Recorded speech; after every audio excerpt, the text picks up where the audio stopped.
tidak diasah akan lupa. Mungkin ada juga yang belum lulus bisa menulis novel ya. Itu memang sebuah keterampilan yang harus selalu diasah dan diasah seperti itu. Karena saya ini yang namanya bahasa Tegal ketika diubah menjadi bahasa sastra itu akan terangkat.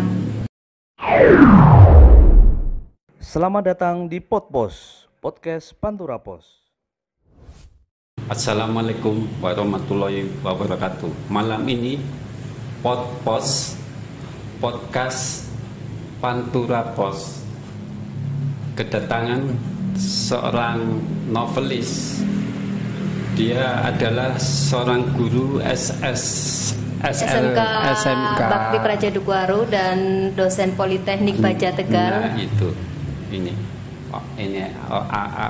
orangnya yang sekarang sedang giat-giatnya bikin novel ya.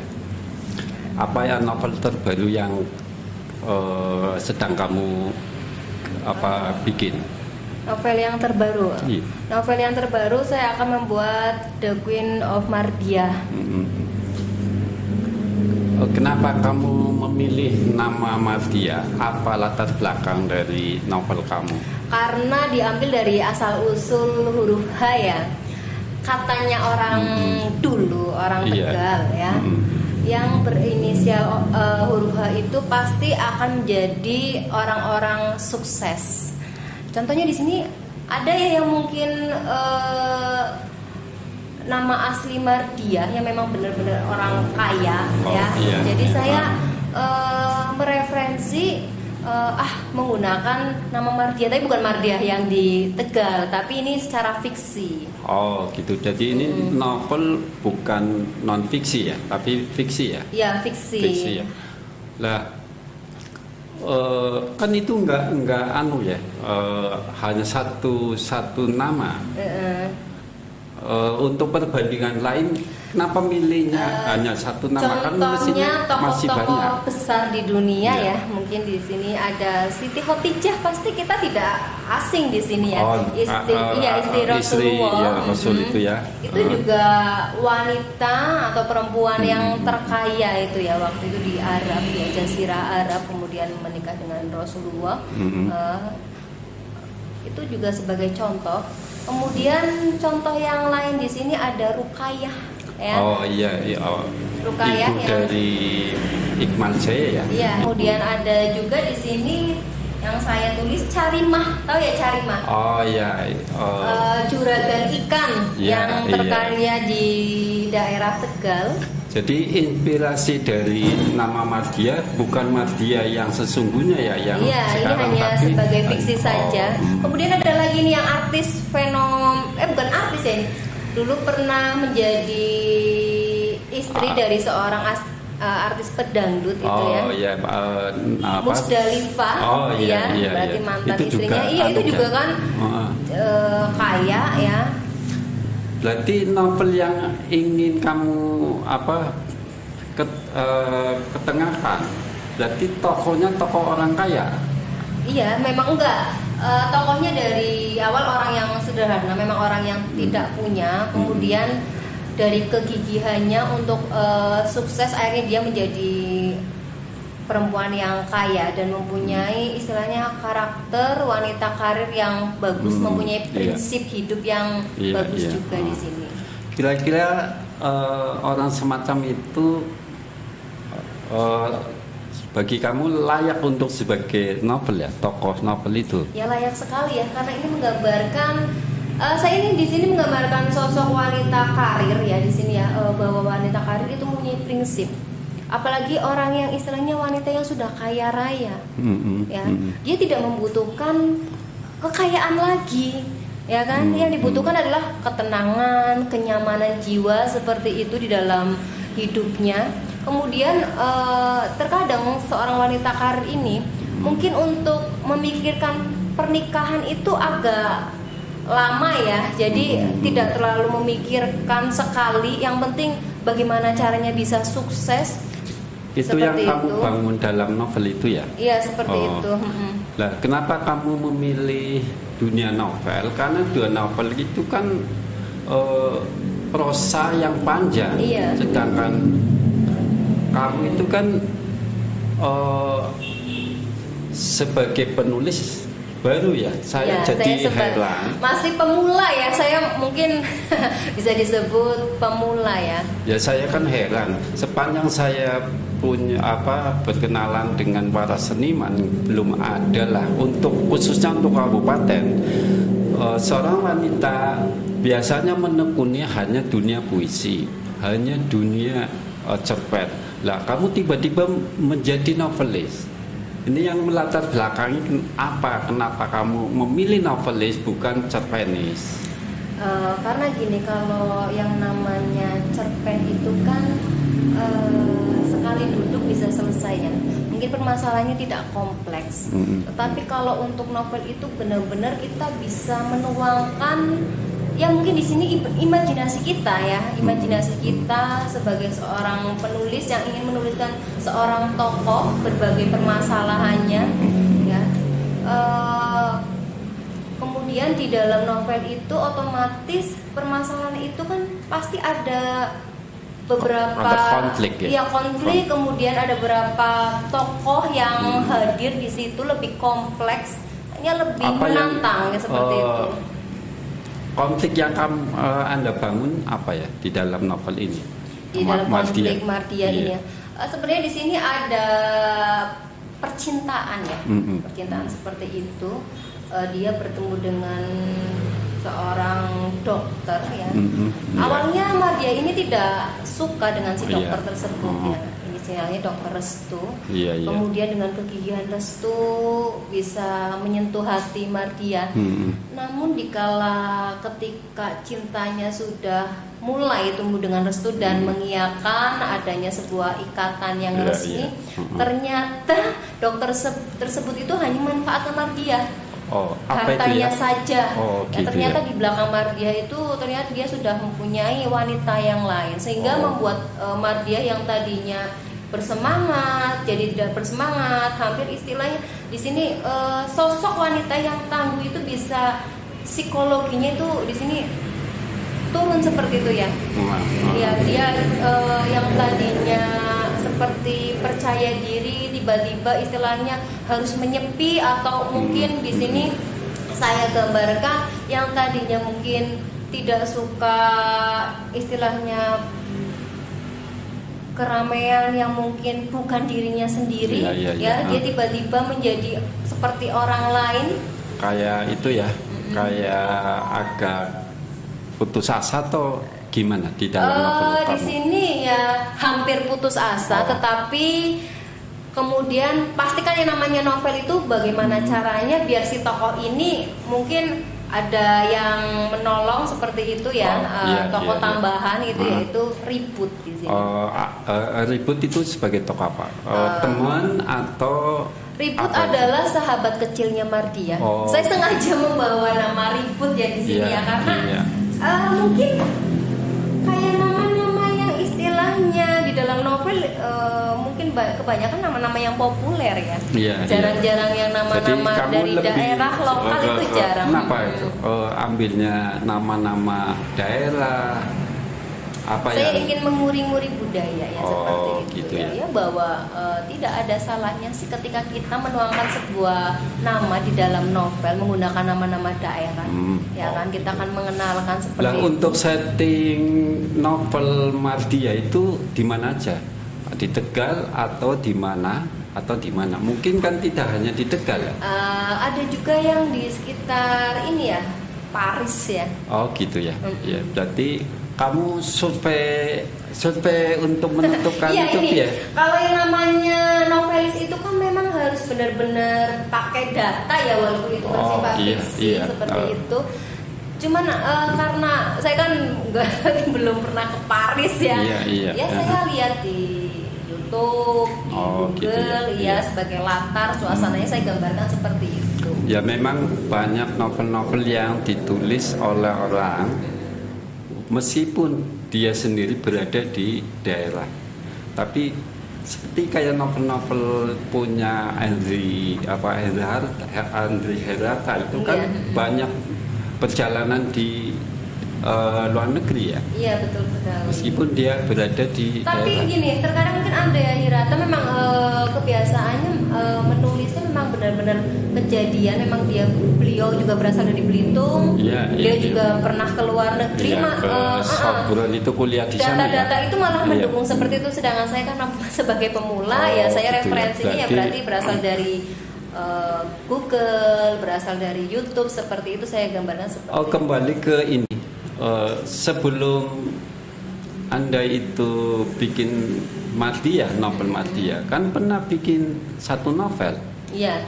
Kok Ya. begitu cepat kamu itu dalam 1 tahun ya? Kayaknya belum 1 bulan tahun ya. sudah mau bikin 2. Iya, 6 bulan saya membuat novel yang pertama. Novel Semedo Negeri Biang Lala, yaitu yang pertama iya, itu iya, novel yang saya. ini ya, yang ini ya. Iya, yang ini novel saya, novel Semedo Negeri Biang Lala. Ini menceritakan memang ini juga bersifat walaupun saya mengambil data juga tetap ada imajinasi pengarang. Iya, Saya di iya, sini memang benar-benar bahwa ada perjuangan seorang penemu di sini yang sangat gigih ya. Berarti hampir sama ya perjuangan kalau di novel yang kamu sebut tadi seorang lelaki, sekarang bikin perjuangan wanita. Ya kalau di Wanita novel itu Mardia ya, itu, Mardia itu ya.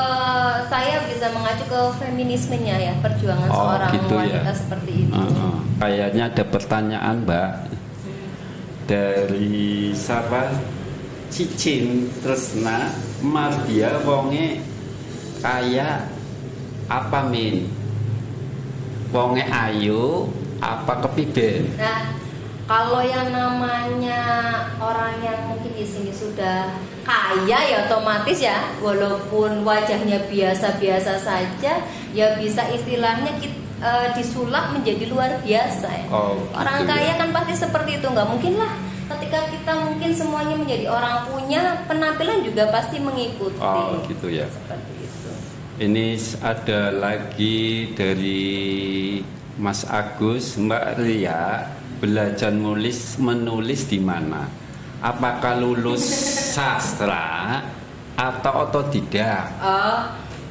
Saya ini lulusan S2 Magister Pendidikan Bahasa Sastra Indonesia di Universitas PGRI Semarang.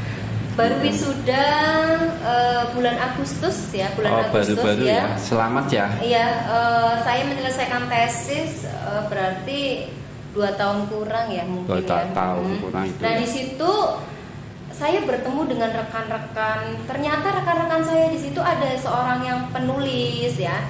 Akhirnya saya pengen lah istilahnya gimana sih caranya menulis. Saya pengen menulis. Gitu Kan namanya orang ini kan pengen bisa tetap harus belajar. Kita nggak mungkin munafik seperti itu. Kemudian saya dikenalkan oleh salah satu ini yang di samping saya ini Pak Lanang Setiawan. Beliau memang guru terbaik saya ya. Orang yang sangat sabar ya Pak ya. Gitu sabar ya. sekali mengajari saya bagaimana menulis. Soalnya gini, belum tentu mungkin ini walaupun saya berpendidikan mungkin saya tidak sombong ya tinggi ya, belum tentu saya bisa menuangkan ke dalam bahasa novel. Itu memang harus belajar. Iya. Memang kamu orangnya merendah ya, padahal ya enggak memang kamu hebat loh. Enggak, memang harus belajar dengan orang-orang yang mungkin sudah bisa. Yang namanya penulis itu sebenarnya tidak harus istilahnya kita mungkin ke jenjang yang lebih tinggi. Contohnya ini murid saya lulusan SMA saja bisa menulis beberapa gitu. cerita ya. Mungkin ada juga yang belum lulus bisa menulis novel ya. Itu memang sebuah keterampilan yang harus selalu diasah seperti itu. Ini ada lagi dari Mas Ahmad, tapi kayaknya udah dijawab nih. Pertanyaannya, siapa orang yang menginspirasi Mbak Ria dalam berkarya?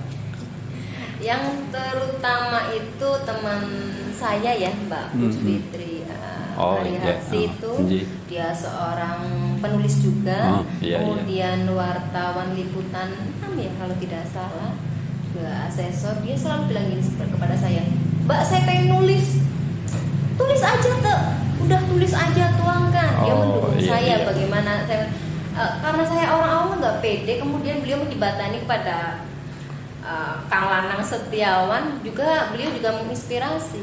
Kata-katanya yang bikin saya tergugah itu ada sebuah kata, agar riwayatmu ya tak terhapus ya, maka menulislah. Orang mungkin bisa istilahnya apa, pergi ya gitu ya. Kemudian mungkin kita kan yang namanya umur tidak tahu ya Kang ya di situ. Tetapi kalau kita memiliki sebuah buku seperti ini, ini yang namanya Mbak Ria ya. Iya.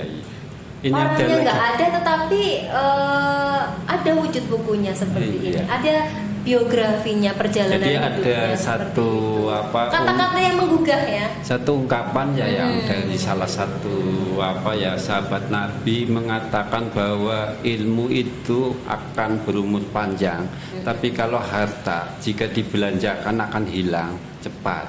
Tapi ilmu walaupun berbentuknya novel akan terus berjalan, akan terus bermanfaat ya. Ada satu pertanyaan dari Mas Aziz Abdul, novelnya bisa dituku nang ndi gue? Untuk beli di mana? Iya. Bisa secara, ini kan karena novel ini baru secara India nyetak pribadi, bisa secara pribadi, dan komunitas sastrawan Tegal biasanya membantu untuk mencetakkan seperti itu. Saya biasanya bekerja sama dengan komunitas sastrawan Tegal.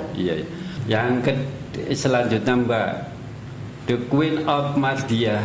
Kue ceritanya tentang Mardia sing dunyane mambra-mambra. Tadi sudah dibahas ya. Ya kan ya. Yang tadi sudah dibahas di awal ya. Iya, awal sudah mungkin terlambat ya. Ini ada lagi Mbak. Onit Heru, Mardia fiksi apa nyata?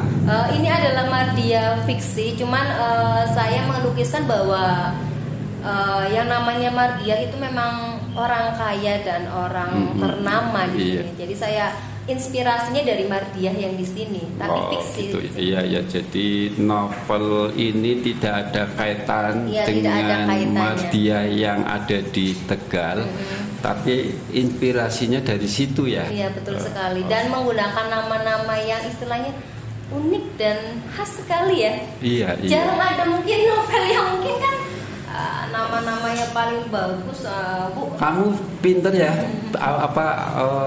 ambil tokoh-tokoh lokal tapi yang kaya ya. Tapi ada itu ya, ada kekuatan bahwa huruf H di belakang nama itu beruntung ya, khususnya wadon ya. Iya. Sebenarnya gini ya, yang namanya di situ saya misalkan yang namanya orang tua juga di sini ada nilai-nilai moralnya. Yang namanya orang tua ketika memberikan nama itu adalah sebuah doa di situ. Kita tidak boleh asal. Kalau Mardia artinya apa ya Mbak? Kalau Mardia sendiri artinya berarti kalau di Al-Quran itu diridoi, orang yang diridoi. Tidak salah, orang yang diridoi. Ridoi apa ya? Iya, kalau orang yang segalanya. Tapi dalam percintaan Mardia kok kalah. Dalam percintaan yang di novel Mardia. Enggak, bukan kalah. Beliau itu ketipu ya. Ya, namanya sebuah percintaan itu pasti ada konflik. Orang kalau mau menemukan jodoh lah ya dalam kehidupan itu kan harus beberapa kali mungkin berkenalan dengan orang salah, baru orang benar yang benar-benar istilahnya tulus seperti itu. Jadi dalam menulis novel biasanya kan pengarang itu sebelum ada plot, ada apa kan, plotnya kerangka dulu. Kalau kamu pakai kerangka saat menulis? Iya, jelas. Ketika saya menulis, saya harus menentukan tema yang akan saya buat tuh apa di sini Mardia. Kemudian tokoh-tokohnya siapa saja, alur ceritanya bagaimana, dan berapa bab yang akan saya tulis, dan endingnya nanti seperti apa. Seperti itu. Kita harus memiliki konsep ya seperti itu. Jadi tulisan dalam novel itu tidak kesana kemari. Ada kerangka ya. Kerangka ya. Kayak kalau berita kan ada kerangkanya ini. Yang namanya menulis seperti itu. Yang ingin kamu capai dalam novel ini apa sih? Yang ingin menghasilkan sebuah karya yang terbaik seperti itu. Lah segmentasinya untuk remaja, anak-anak atau apa untuk novel Mardia ini? Untuk novel Mardia berarti tergolong Dewasa. Iya, dewasa ya, berarti 17 tahun ke atas lah. Iya. Untuk anak-anak remaja mungkin umur 17-an ya, untuk SMA masih bisa ya seperti itu. Karena 17 tahun ke atas. Kamu targetkan berapa bulan untuk menyelesaikan ini? Kalau novel yang pertama itu 6 bulan karena memang saya harus melakukan data ya, mungkin iya. ini bisa sampai 3 bulanan. 3 bulan ya, ini sudah 75% ya? Iya, hampir 75% ya, betul sekali. Nah, itu ya. Sebelum Mbak Ria menulis novel, kayaknya menulis puisi juga ya? Iya. Oh ya, saya menulis ini. Ini ya, Kasmaran, buku Kasmaran ya. Ini apa Mbak? Ini Mbak? Ini apa, ini tentang apa? Menceritakan ini tentang puisi Kur 267. Oh, itu apa ya Mbak?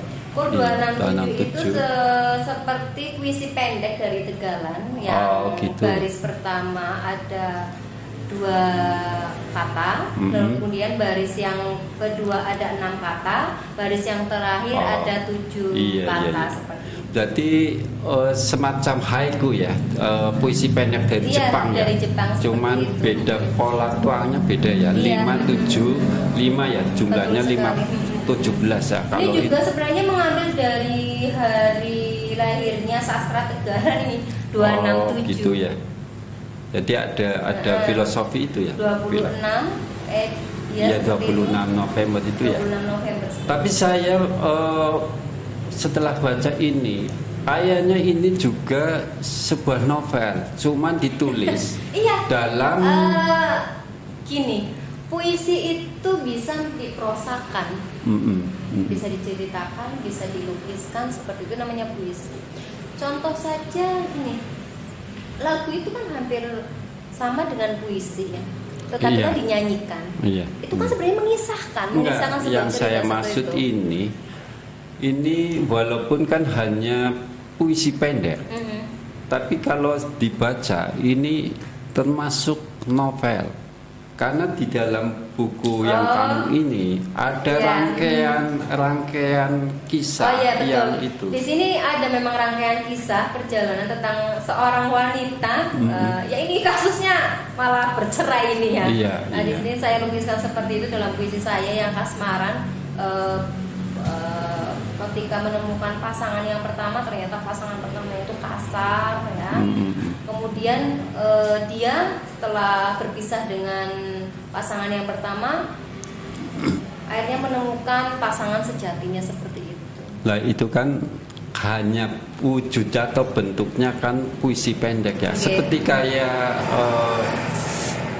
karangannya Linus itu kan ada prosa liris yang judulnya Pengakuan Pariem. Itu sebetulnya itu kan novel ya. Kalau dicermati itu novel, cuman dia beda apa aliran mintanya prosa liris.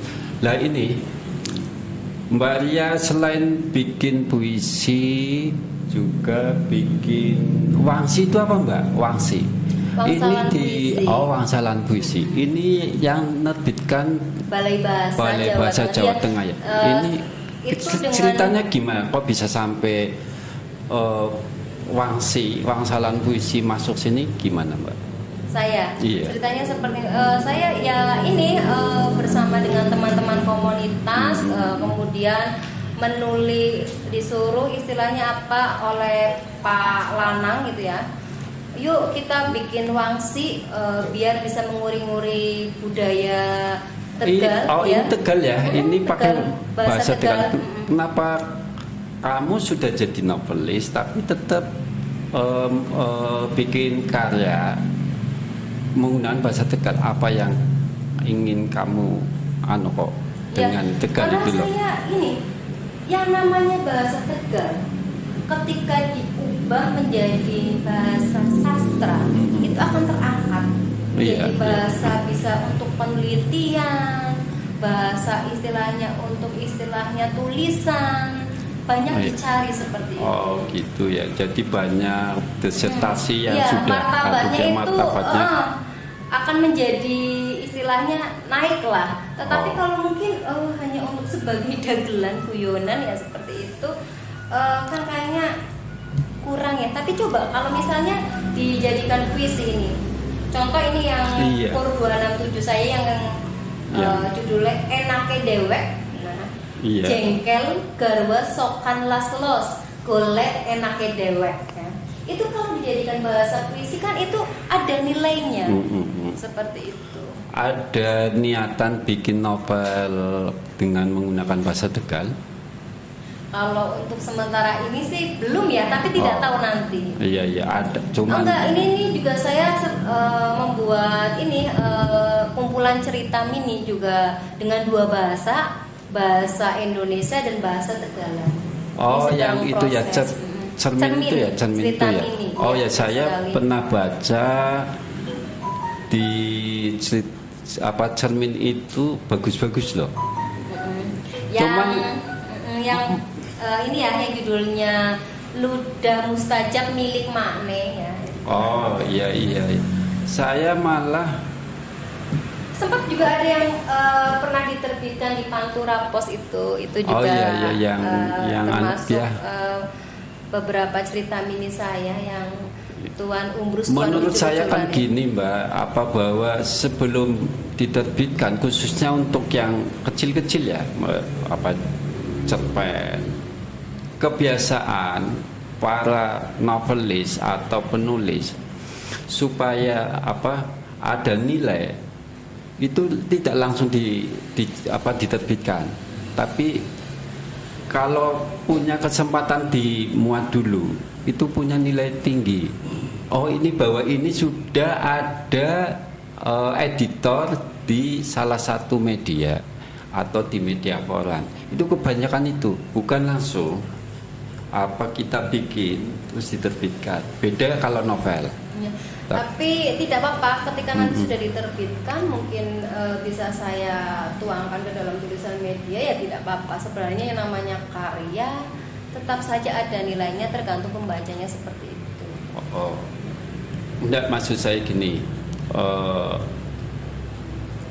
ketika sebuah cerpen dan ini kebanyakan atau artikel mau dibukukan itu setelah diterbitkan pada salah satu media itu lebih punya nilai maksudnya ya, karena ada editor tidak sebelum ya, itu menurut saya itu. Nah novel ini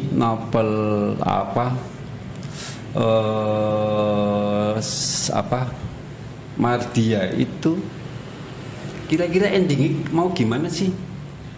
Kan Mardia di awal itu kan sudah kayaknya putus asa ya, setengah putus asa ya, karena kena kebodoh oleh pacarnya ya.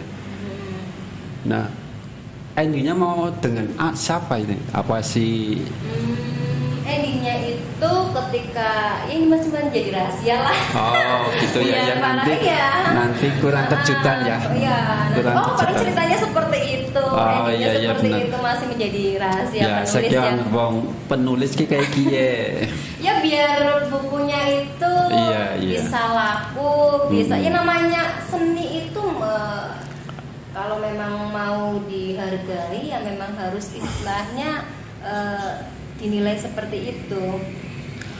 Oh ya Mbak, ini sebelum closing bisa baca puisi nggak? Apa Wangsi atau di situ atau di sini? Oh ya, ini ada Wangsi yang paling saya sukai, Paribasan Surga. Ini saya suka sekali dengan Wangsi yang saya buat. Kayaknya menyentuh sekali bagi para pasangan hidup.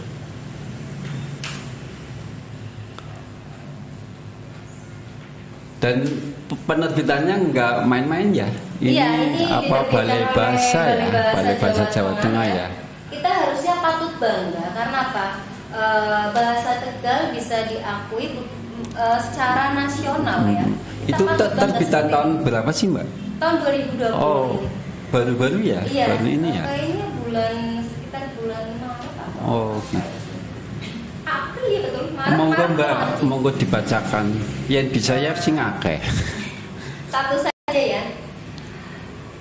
Paribasan sorga Wangsi Ria Chandra Dewi Liwat kalen maring belik Ajak lalen balik Iya. Oli lunga Oli ngilang Ajak lalen balik ngumah Anak bojo ngenteni Wah. Alang-alang nang dalanan Wong lanang aja wadonan Gawat ya. Nang dalan akeh goda Wong ayu pirang-pirang Keluarga mesti dijaga Nang umah panggonan surga dunia. Kira-kira itu inspirasinya dari mana Mbak? Yang ini apa dari teman atau gimana tuh? Ya, sebenarnya sastra ini adalah miniatur kehidupan. Sastra itu miniatur Iya, kehidupan, iya. bisa menceritakan sebuah permasalahan banyak sekali, baik itu keluarga, baik itu persahabatan, baik itu percintaan, baik itu musibah seperti ini corona itu ya, itu bisa dijadikan sebuah sastra. Ya, saya inspirasinya dari sebuah kehidupan seperti itu.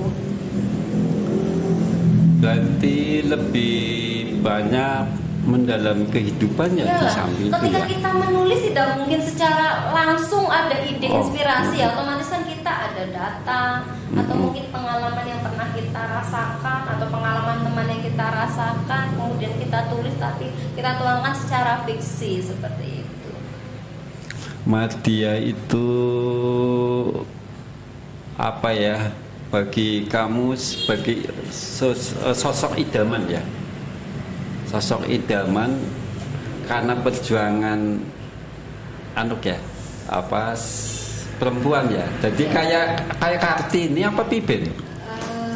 Saya ini ya karena mungkin juga saya berasal dari keluarga yang mungkin sederhana untuk mencapai titik seperti ini ya, mungkin alhamdulillah itu yang butuh perjuangan yang keras. Kemudian memang saya ingin menggambarkan bahwa tidak semua seorang perempuan itu gampang ya, diraih dengan bujukan-bujukan seperti itu. Kemudian seorang perempuan juga harus memiliki prinsip yang teguh.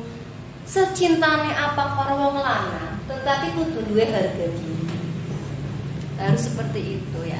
Dalam gambaran novel saya seperti yang novel itu ya. Secintane dewe karo wong lanang lah ya. Mas Mbak di sini mungkin ya kita tetap harus punya harga diri dan prinsip agar tidak diinjak-injak. Kadang-kadang ada yang cinta sekali wis ora apa-apa wis dibojo ping 4, ping 5 ya ora apa-apa, yang penting aku korokon. Itu kan sebenarnya kadang-kadang nggak pakai logika ya. Di sini menggambarkan tokoh Maria, dia mempunyai prinsipnya. Kalau memang kamu sudah dengan wanita tersebut ya sudah, walaupun di sini hatinya otomatis kan remuk, dia mengalami sebuah istilahnya akhirnya down, mungkin sempat kayak seperti hampir depresi seperti itu wajar saja. Itu memang ada konflik bagaimana dia harus bangkit seperti itu. Ini ada pertanyaan, apakah ini dari Mas Doni? Apakah setiap hari Mbak Ria bikin tulisan, karya dalam hal ini cerpen atau selain novel? Kalau untuk setiap hari saya 1 lembar ya, karena memang saya punya target mungkin walaupun 1 lembar, walaupun berapa paragraf, pasti saya menulis karena menulis itu kalau misalnya tidak diasah akan lupa seperti itu. Jadi memang terus belajar ya terus untuk belajar. Dan ini karena memang saya memiliki beberapa target ya, harus karya itu selesai, otomatis ya saya harus benar-benar ini melatih dengan keterampilan menulis saya seperti itu. Tapi konsep kamu bagus juga ya, menulis. Orang menulis, orang tidak menulis akan terhapus ya jejak hidupnya ya. Betul. Makanya seorang penulis harus bikin buku ya, agar tidak dilupakan ya. Saya kira podcast bersama Mbak Ria.